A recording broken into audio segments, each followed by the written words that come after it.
Good afternoon and welcome to the fourth day of the University of Surrey's REACH event, a week dedicated to exploring the many aspects of research culture. When researchers report the findings of their work, whether it be in the field of science, art, history, philosophy, or one of any other disciplines, society as a whole benefits from their hard work. That research is influenced by the values, standards, expectations, and behaviors of the research community in which it is carried out. Collectively, these shape the research culture in which we operate. A positive research culture is crucial for creating a thriving research environment that values research integrity and innovation, as well as fosters equality, diversity, and inclusion. We started this week by exploring what research is on Monday, then moved to discuss the public engagement and outreach on Tuesday. Yesterday, we focused on attainment gaps within the research community, and tomorrow we will explore the ways in which we can improve our well-being as researchers to cultivate a more happy and healthy mind. Today, we focus on career development for postgraduate and early career researchers. To thrive in a career as a professional researcher within academia or industry, we must first develop the skills that will enhance our employability. Our first speakers of the day, Davies and Tony Simmonds, are experts in helping PGRs and ECRs learn the necessary skills to progress and thrive in their professional life. Will is the Director of Human Resources at the university and has an incredibly wide range of expertise from over 20 years of professional experience in areas such as higher education, energy, publishing and consulting, non-profit and government sectors. Tony is the recruiting manager at the university and is responsible for the staff recruitment and procurement of all the university. In their talk today, they will discuss with us some of the key considerations to have when looking for new career opportunities. Welcome, Will and Tony. It's a pleasure to have you both with us today. Thank you, Arman. So let me just share the screen. Great. So thank you, Arman. Thank you, Tony. While Tony sets the screen up, I will say hello. It's really great to be here. I hope the week has gone really well. I'm quite jealous, having looked at the list of the great and the good you've had speaking to you earlier in the week, and I'll make sure that I'm going to catch up on some of those recordings. We'll do our best to make this session as enjoyable, but again, having looked at that list of luminaries, please don't hold us to that. As Armand has said, this session is probably going to be slightly more practical than some of the sessions that you've had, and it is going to be focused around how to master your interview. Just to build a little bit more on Armand's introductions in terms of who's talking to you. So my name's Will. I'm delighted to be talking to you today. I'm also delighted that the photo they've chosen is a few years old. So I'm even grayer and slightly more tired looking now. But I've been with the University of Surrey for just a little over a year. So I feel like I'm starting to get a little bit of an understanding of the world, and as Arman has run you through, my background is fairly broad and varied, and this is my first venture into the world of higher education. So delighted to be here and keen to share some thoughts and observations on the world of interviews. So that's me. How about you? Over to Tony. Thanks, Will. Hi, everyone. My name's Tony Simmonds, and as Arman said, I am the resourcing manager at the University of Surrey. I joined in February, and I'm responsible for basically all of the staff recruitment activity across the university. I've worked in-house talent acquisition for probably longer than I care to remember. And having done so on a contract basis, I've had the pleasure of working with multiple organisations across multiple industries, as well as working in the UK. My career has taken me to live in Australia and also in Kuwait. And through the medium of Skype, that long forgotten video tool, I've recruited individuals into and out of every continent in the world, bar one. I'm still waiting for the job brief to come in from Antarctica. I think that the opportunities I've had have allowed me to see probably the good, the bad, and frankly the downright ugly when it comes to recruitment, and in particular interviewing. I'm looking forward to avoiding the bad and the ugly, and hopefully we can just share the good with you today. As a contractor, I'm also typically looking for my next opportunity sort of at least once a year, or maybe once every 18 months or so. So not only have I interviewed countless candidates over the years, I've also been that candidate many times. I'll let Will tell you just how spectacular I was in my last interview.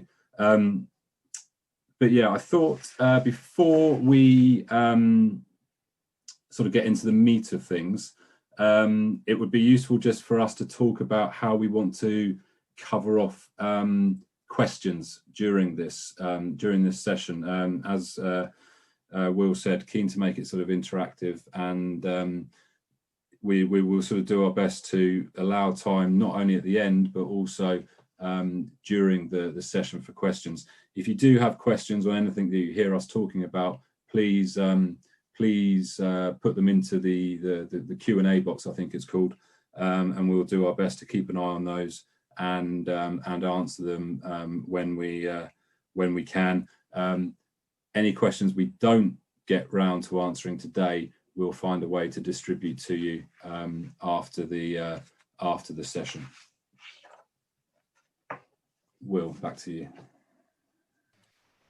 Great, so thank you, Tony. So as you will have worked out, Tony and I are going to do a little bit of a double act as we walk on through the slides. So we've been asked to spend some time talking to you about how to master your interview, and we're working on the basis that everyone, or at least the vast majority of folk attending this talk, work in the field of research in one way or another, or aspire to. And at some stage in the future, will be interviewing for their next position, either in academia or in industry. So I'd offer up the obvious observation that neither Tony or I are researchers ourselves, so we haven't experienced all the nuances that may exist when interviewing in this space.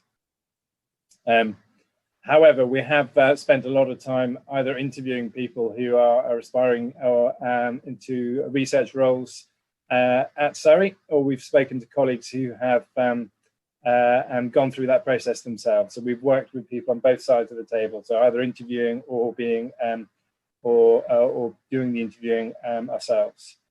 And as we'll see as we go through the process, there are some consistent rules that we will apply as you go through the recruitment process. The other observation I'd make in terms of Tony's comment on terms of the quality of his interview, sometimes it's just the luck of the draw, and if there aren't any other good candidates, then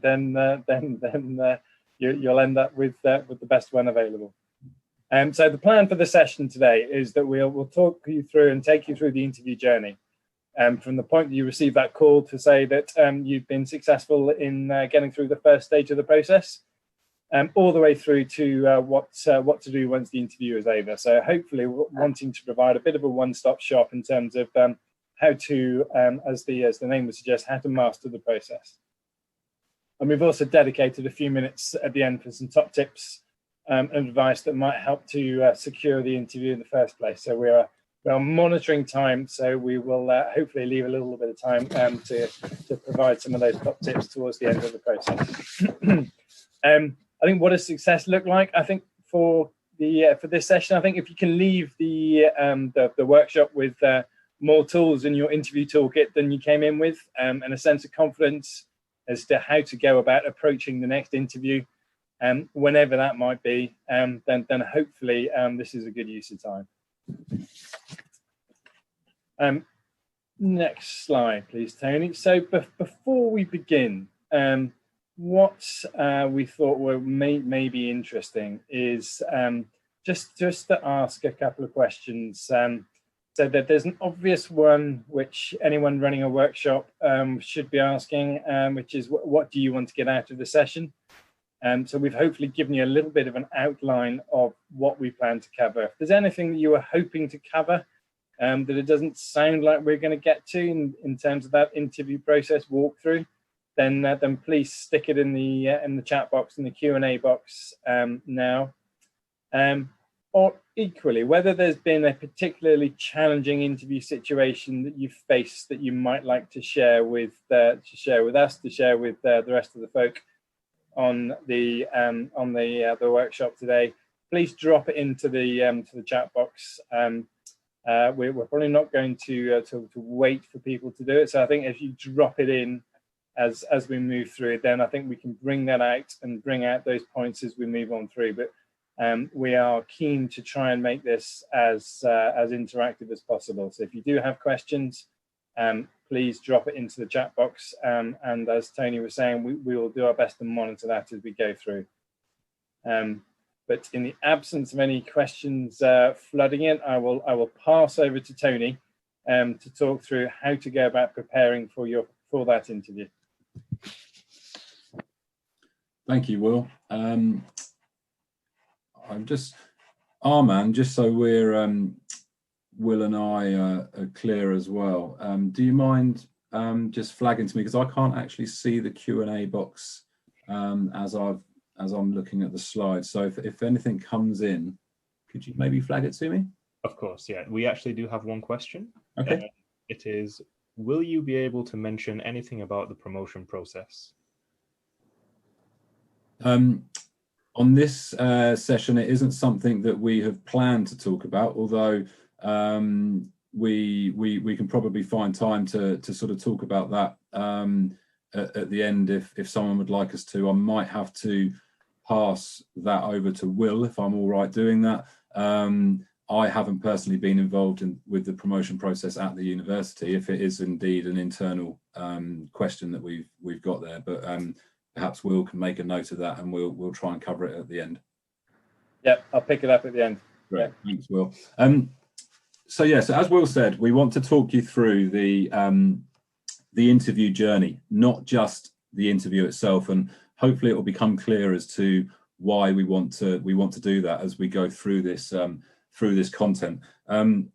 For us, the interview starts at that point that, as Will said, when you get that phone call or you get that email or you just get that notification to say that you've been invited to the interview, whether that's an internal interview or for an organisation external to where you are now, we really want to hammer home the point that preparation for that interview is absolutely key. So let's get started talking about that.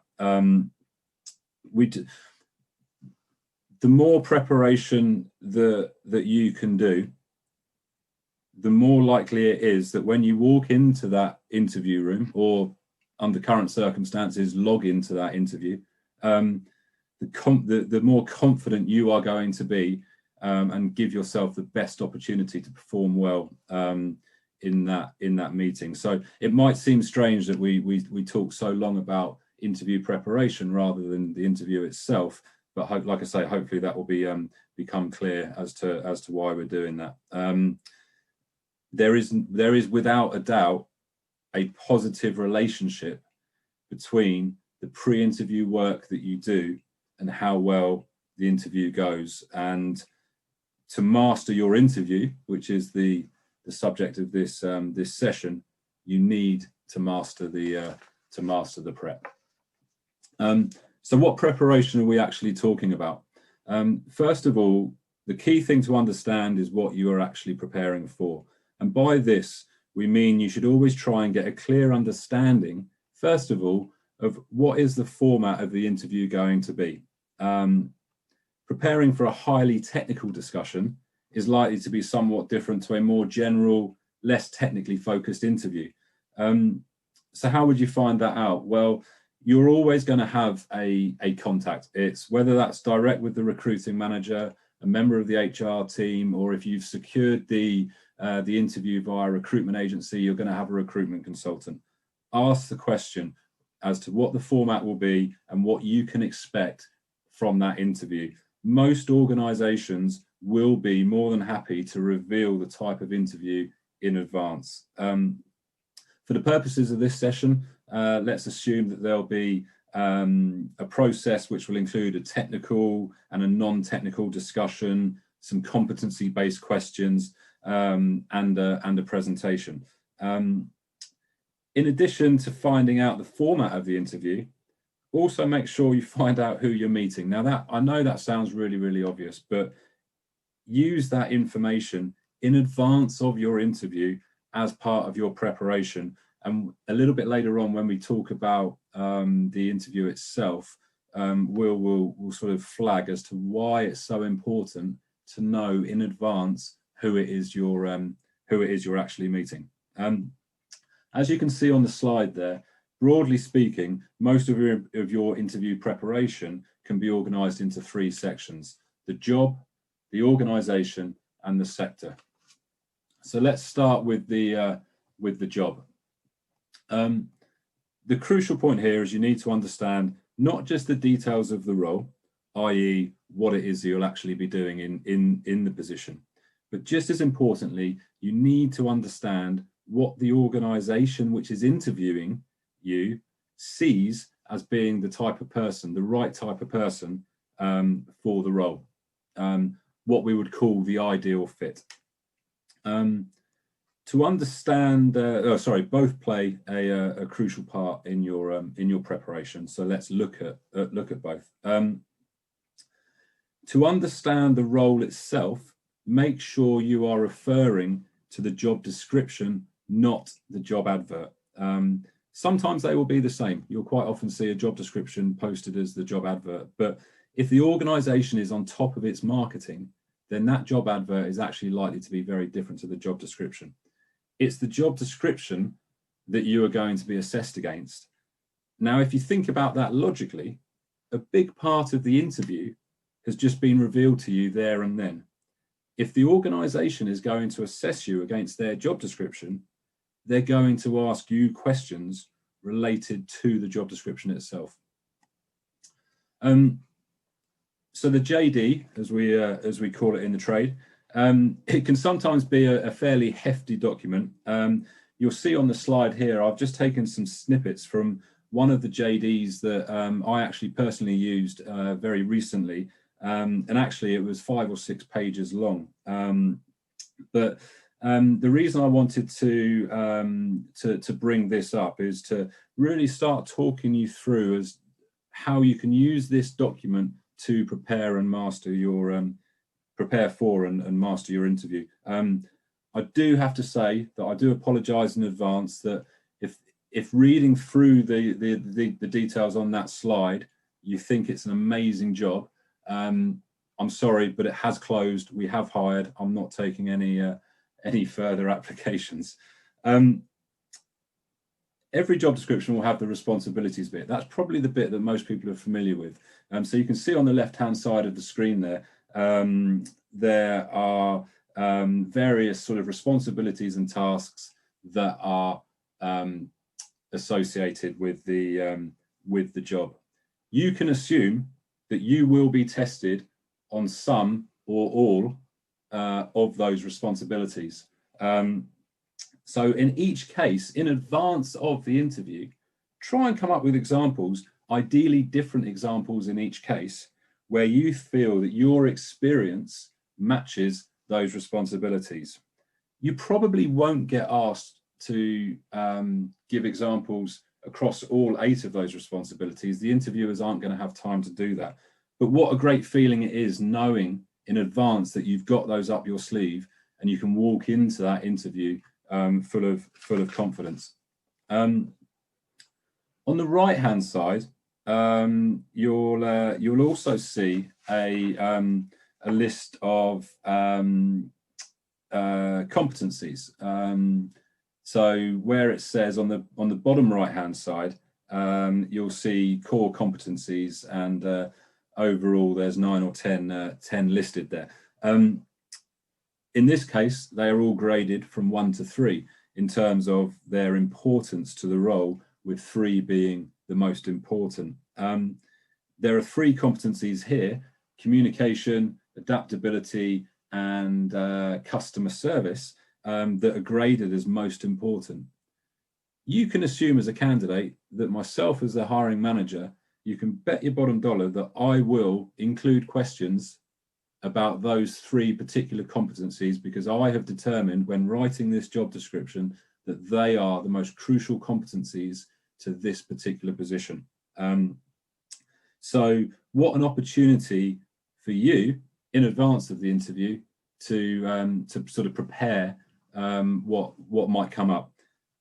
What I would also say is that when I went through this as a live example just a few weeks ago, it was really clear to me which candidates had prepared their kind of answers or their points that they wanted to raise when it came to these competencies, versus the candidates who had done no preparation on the competencies. And I just feel what a wasted opportunity it was for those candidates that hadn't prepared when sort of coming to the interview. In a short while, will talk you through how to actually answer and how to approach answering competency based questions. But the key thing I want to stress here is just the importance of not washing over or just brushing over that section of the job description. A lot of people do that, and it's probably one of the biggest mistakes you can make in your preparation. You'll also see job descriptions that also include attributes. You know, you might see something that says we want a team player who's conscientious, who's diligent, who goes the extra mile. I think the point I want to make is the competencies, the attributes are equally important on that job description as are the responsibilities and the tasks, and just make sure that you are preparing both. Work on the basis that every single line on that job description has been put there for a reason, and therefore, if it's on the job description, you are possibly going to be assessed against it in your interview. Expect to be questioned on it. Tony, I'm just going to jump in there because there's a couple of questions that have popped into the Q&A. So let's bring them up. Particularly this second one was particularly pertinent. So I might take that second one first. So great to learn about the job description. How do we find it for jobs in private companies? Any tips on that one? The job description, it's going to sound a very simple answer, but you shouldn't be invited to an interview without a job description. If you haven't got a job description for the interview that you have been invited to attend, make sure you get it. You have got every right to ask for that. So whether it's, again, the HR contact or the hiring manager, just ask that question. Where is the job description? Can I have a copy of it, please? Because I want to prepare for my interview.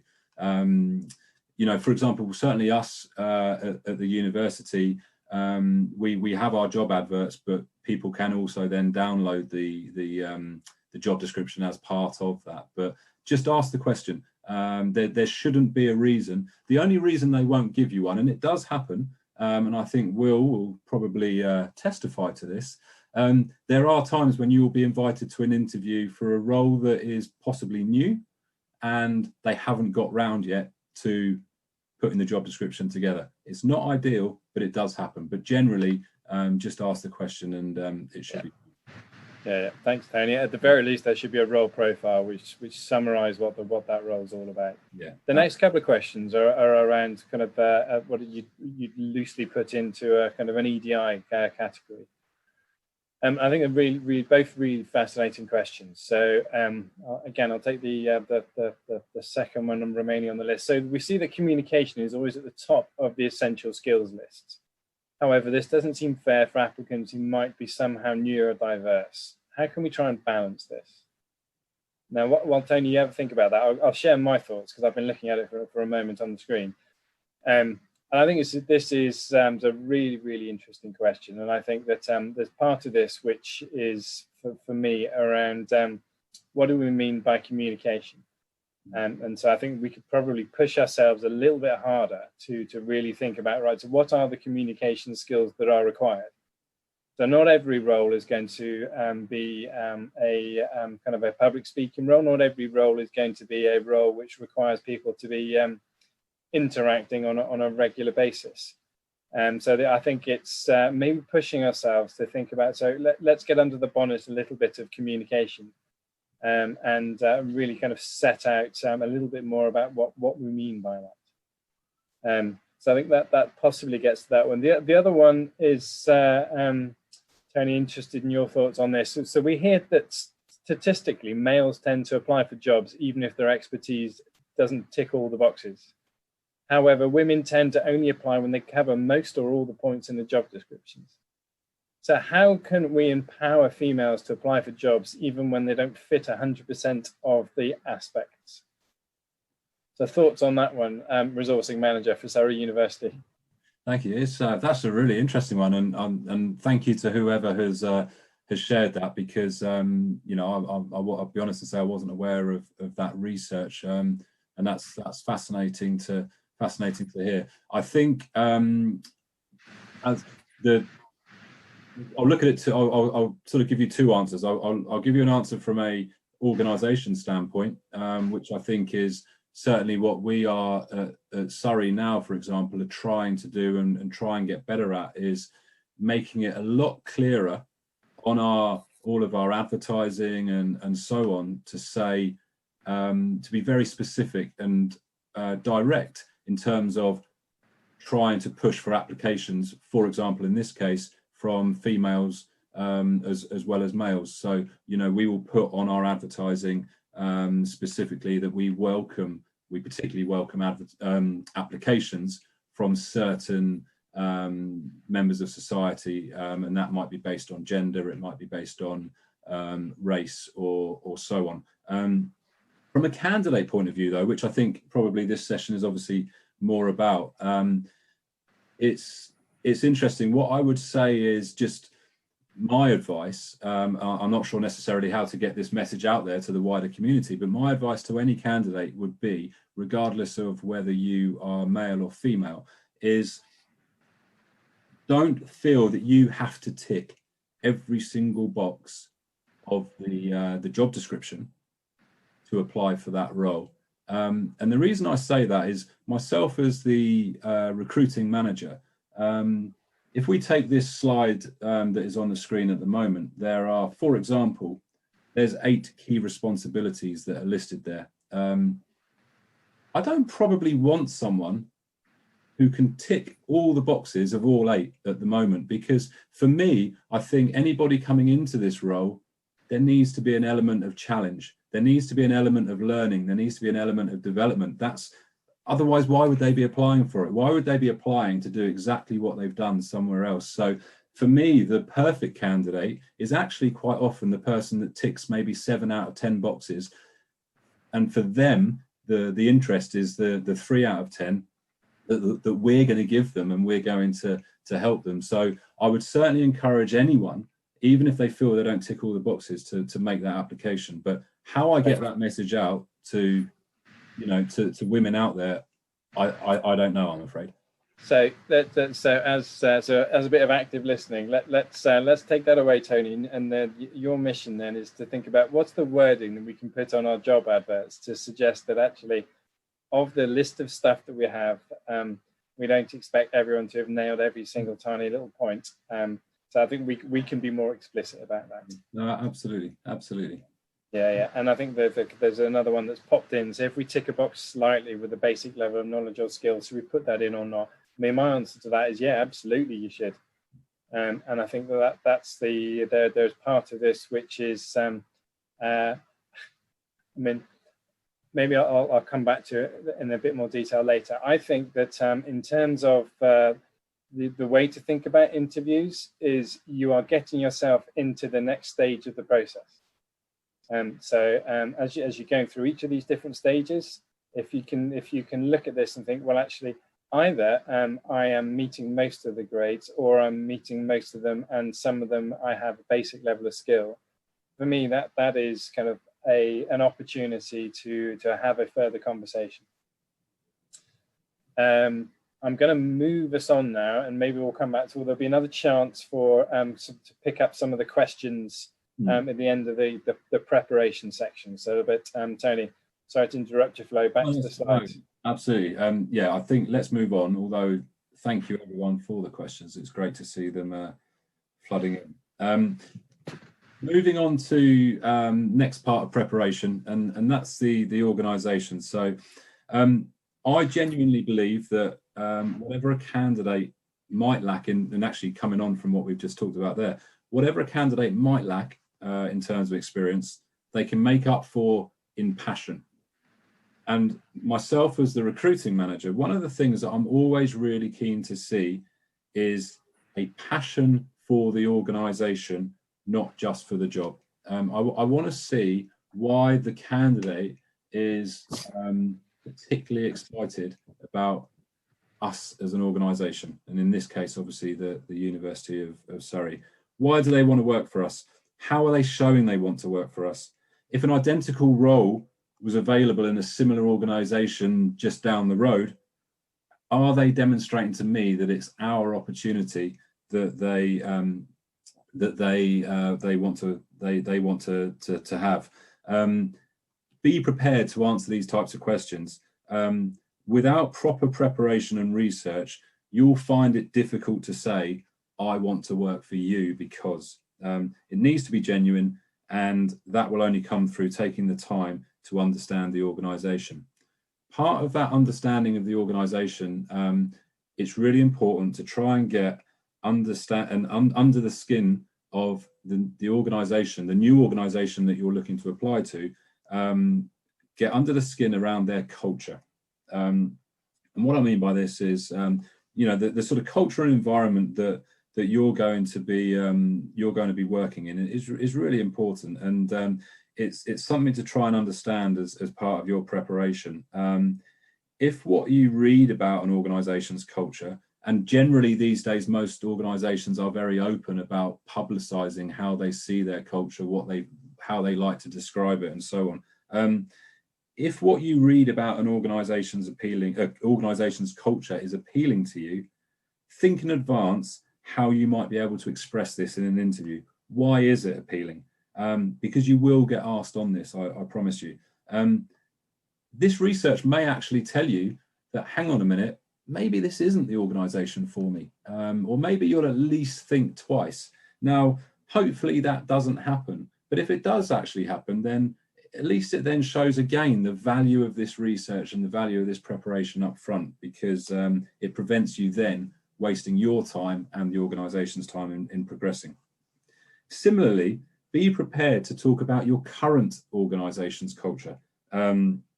Be prepared to articulate what the culture is, where you work currently, the reasons why you enjoy it, the reasons why you thrive in it, or not, as the case may be. It might be that the culture is the reason you're looking to move on, but be able to clearly define the culture where you work now, and if it is a culture that you enjoy, be prepared to describe. Think of a way to describe why you like that culture. Finally, moving on in terms of preparation, the final section is to talk about the sector. If the job is just one part of an organisation that you're applying to, then that organisation is just one part of the sector that the organisation sits in. And you can probably guess what I'm going to tell you here. Research the sector. In the sort of research world, particularly, you need to be able to show a knowledge of what's happening. So what are the new developments? What are the challenges in your space? What are the key talking points, and so on? Any good interviewer is going to be assessing you on your knowledge of all of these things. So think about your particular arena or space or sector, whatever you want to call it. Think about what is happening outside of your sort of sphere, and sort of just be prepared to share that knowledge in the interview. Basically, be able to say, I love this sector because. Before we move on, my final comments on the subject of preparation would be these.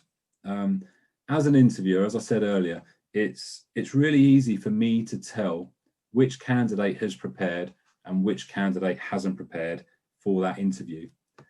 If all else is equal, if at the end of that process, myself and the other panelists are struggling to differentiate between two candidates, I can tell you that the dedication and commitment that we're aware of, that we've seen in one candidate over the other, will be the deciding factor. So that's just one reason why the preparation is so key. More importantly as well, as I mentioned earlier, the more prepared you are, the more confident you will naturally feel as you walk into that room, and the more confident you will naturally feel, the better the interview will go for you. As I said, to master the interview, you need to master the prep. Over to you, Will. Great, thank you, Tony. Really, really helpful. There are some more questions flooding in, but so we'll get into those. Well, Mike, just a couple of reflections and observations on that as a kind of a start of the 10 then, in terms of preparing for interviews. I guess the sense that that comes through from listening to our resident expert here. Sorry, I should say that without laughing. Our resident expert here is that preparation is a process, and I think the temptation is not just to rely on technical expertise and the fact that you know your stuff on your particular topic. It's thinking about format. It's thinking about who you're going to be working with, and then it's working through that little checklist of, right, so what are the questions on job, on organisation, on sector. So working yourself through that checklist helps you walk in feeling a bit more confident.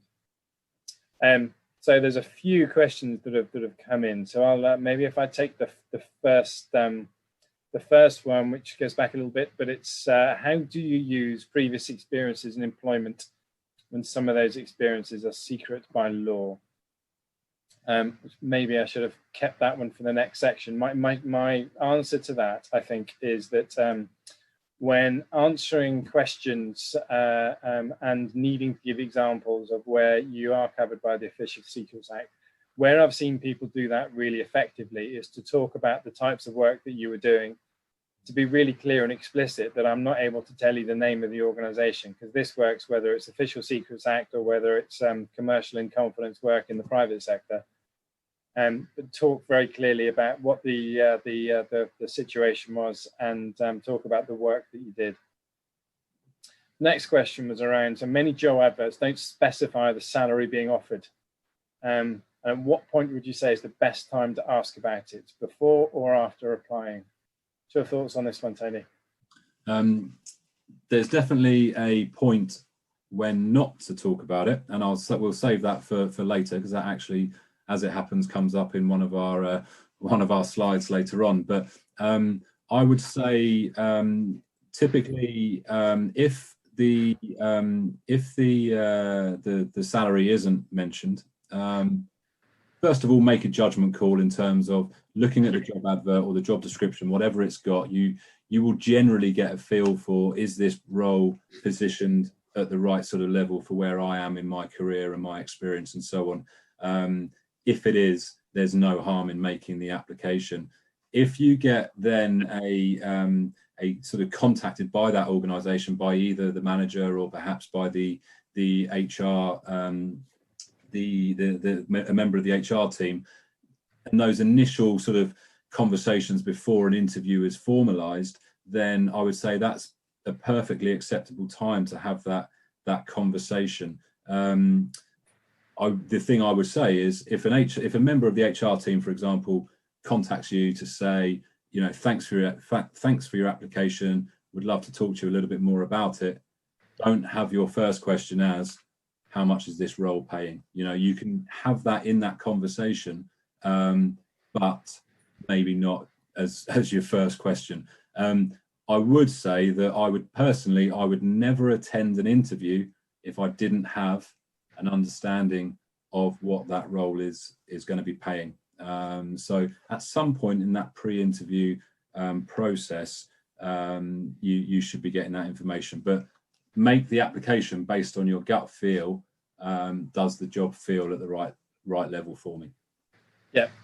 I mean, I'd just to build on that, I think generally you get hopefully you have a sense of most roles pretty much what they're going to be paying. I don't think there's anything wrong at all in terms of just sending an email or having a quick phone call to say, look, I don't want to waste my time or yours, so can you give me a rough indication of the salary for the role? That's just a kind of a very reasonable question. There's a few more questions coming in, Tony. So I think this is a really interesting one. So isn't passion for the organisation rather irrelevant to research-related jobs? So there might be, in my field, there are maybe 10 jobs in the whole world that match my research interests.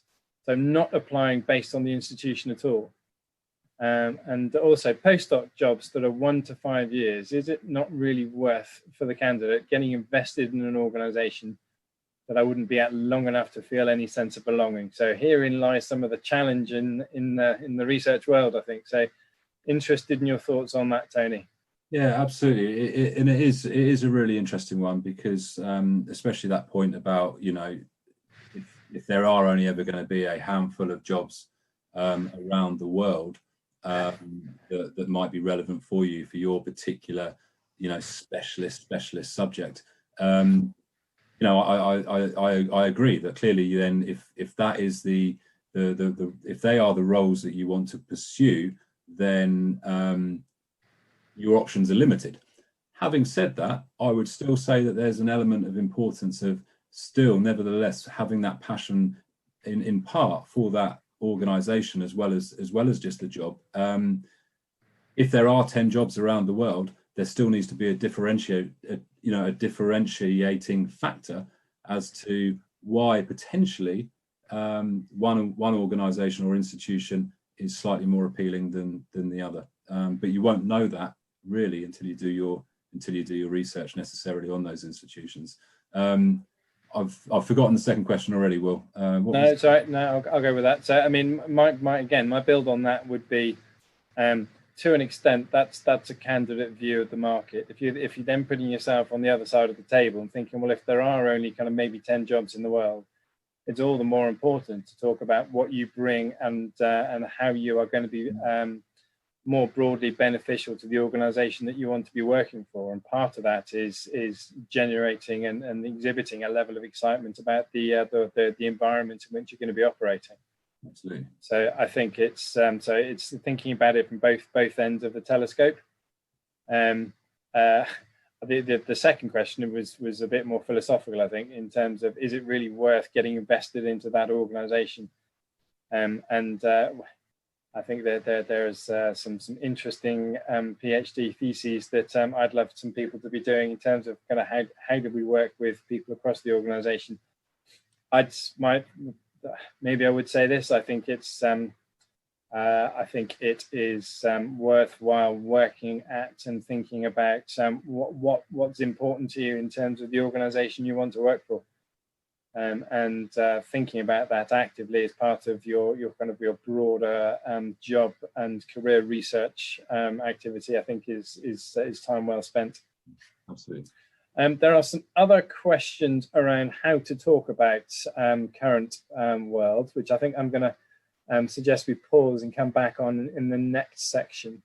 There is one which is a bit more research focused in terms of job research.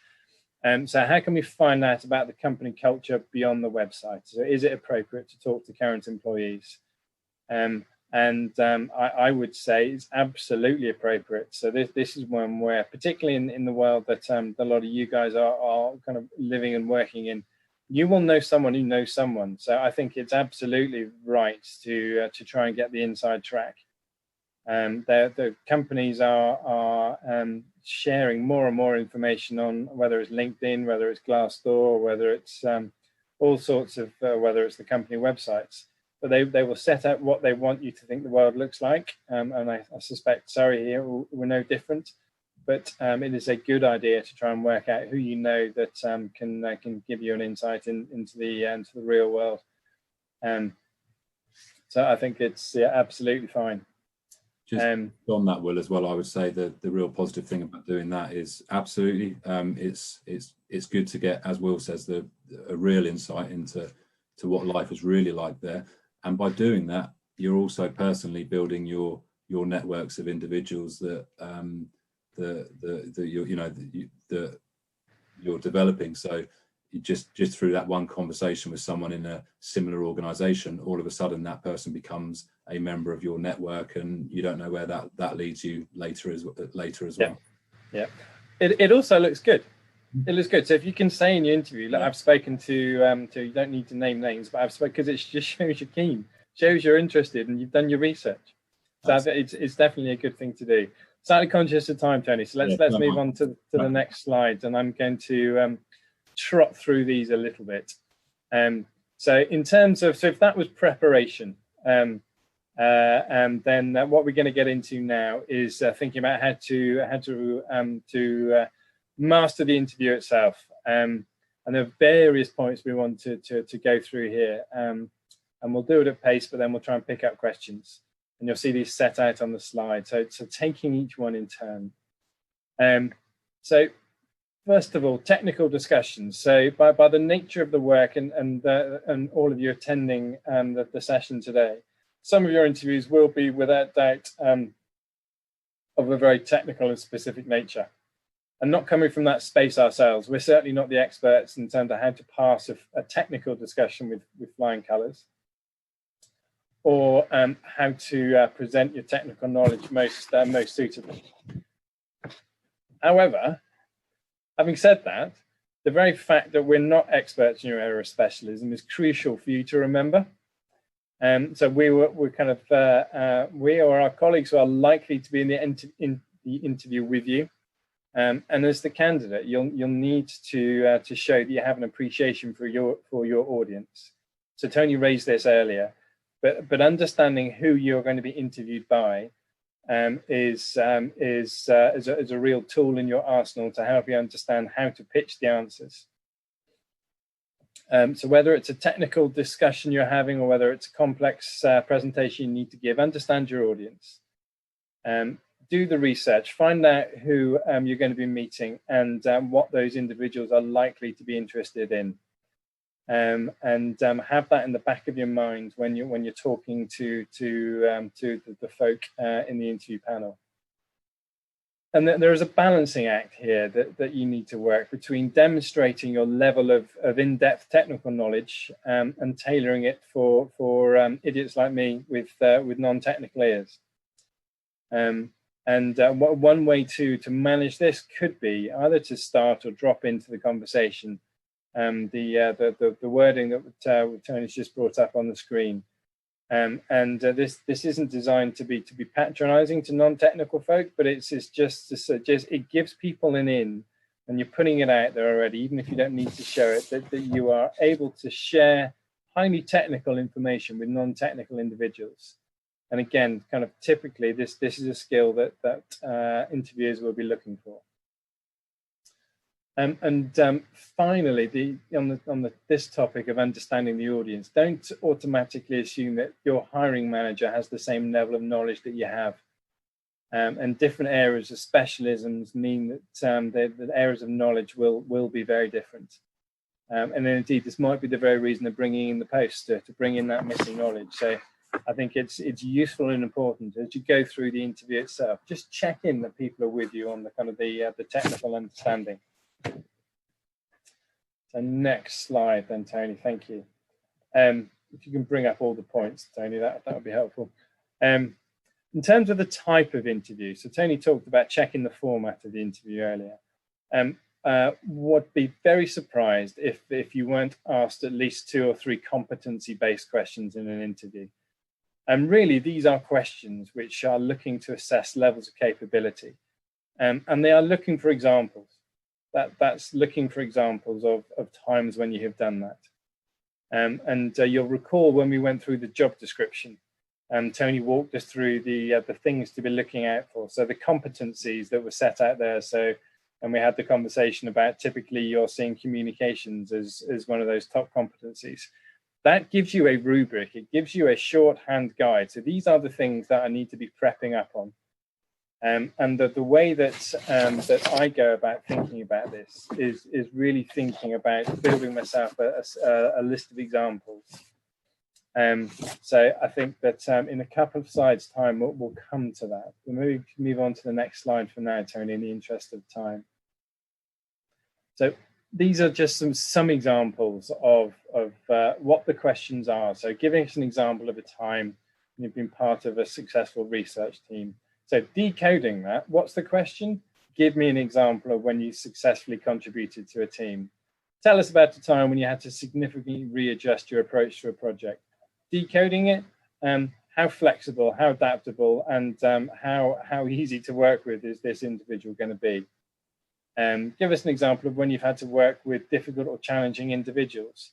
We all have to do that, and this is a part of how do you identify and work with your stakeholders, and how do you make sure you get yourself to a place where you're not having to have difficult conversations because you've already done the stakeholder analysis and management. So next slide, please. In terms of the best way of answering these questions, there is a methodology which is tried and tested and that gives you the best chance of success, which is often referred to as STAR. So STAR gives you a formula for working out what the answer is going to be. So situation, task, action, and result. So that just gives you the formula to set out how do I structure my question. This gives you the scaffold to do that. If we had more time, I was going to have quite a painful role play exercise where I was going to get Tony to talk us through how he'd been part of a successful project team.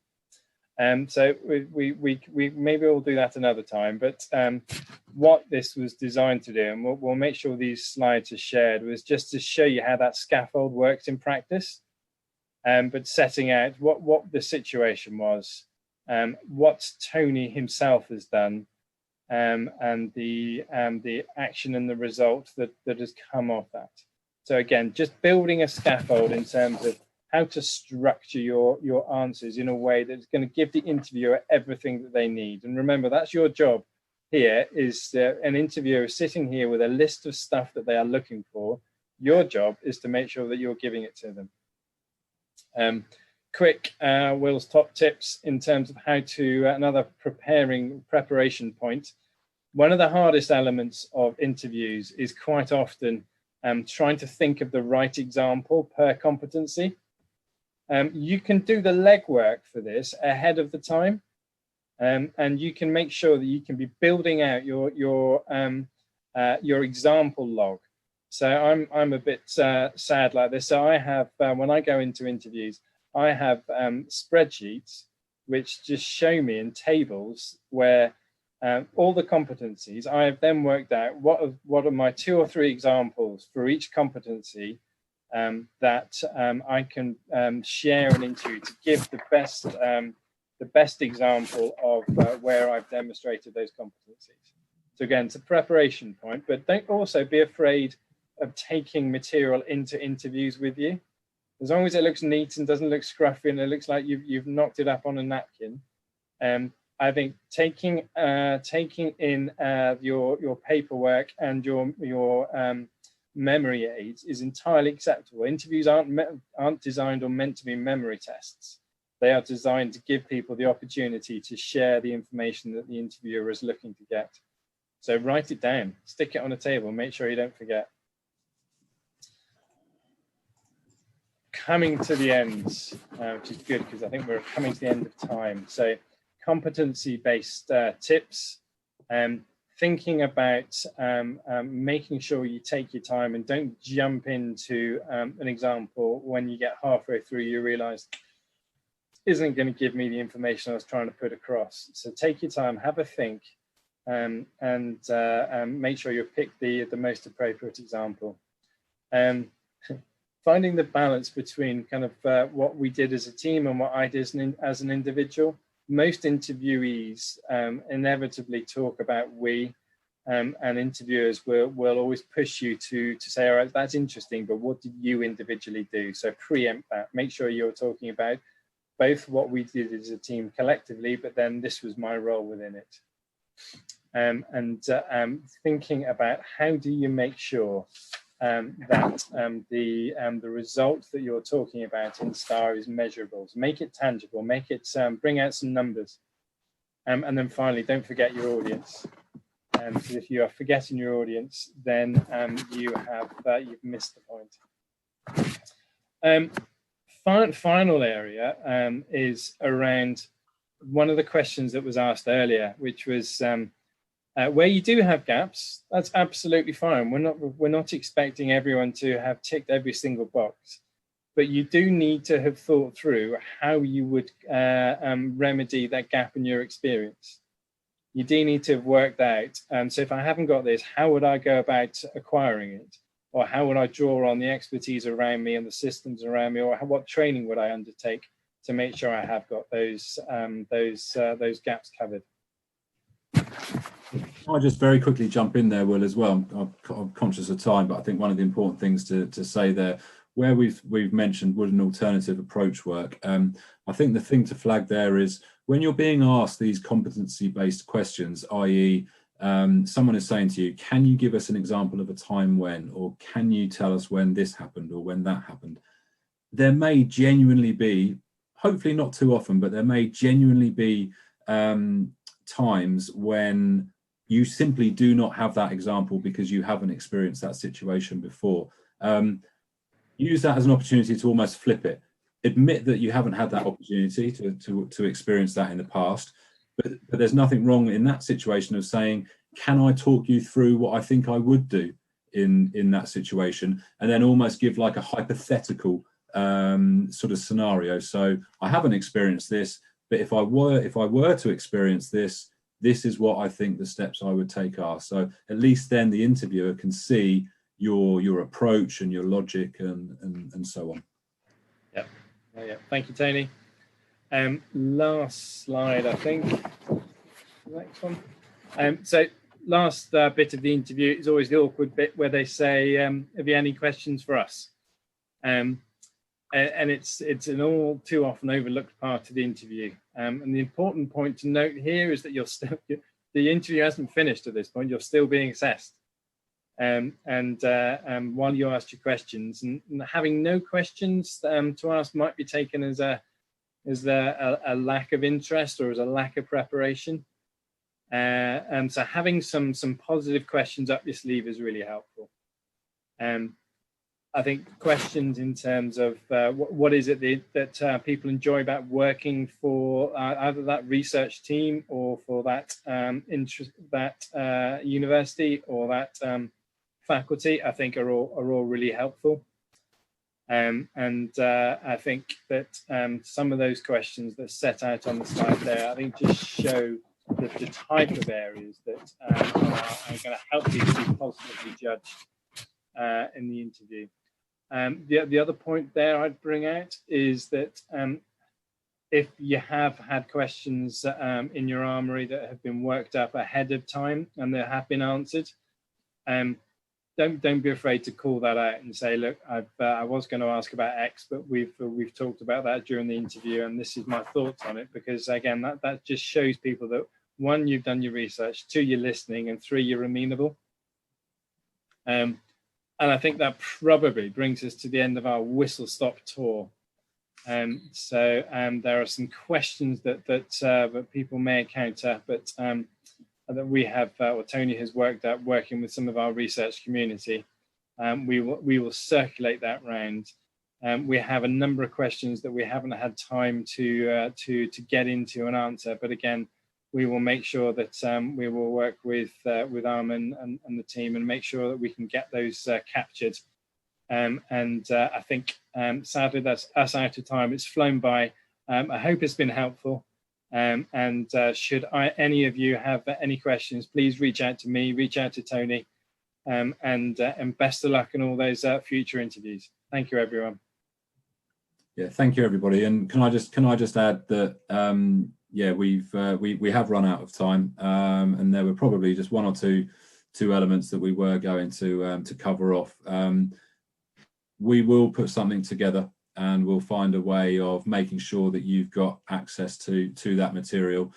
Primarily, really, just around what to do in terms of following up on the interview, because that is something important to do. We'll answer all your questions, and also just some tips that might help in terms of actually securing that interview in the first place. But other than that, thank you very much. And Armin, back to you.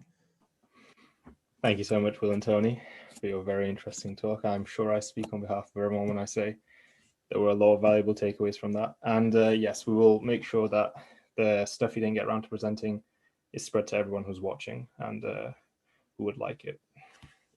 So thank you for taking the time again out of your busy schedules to put this together.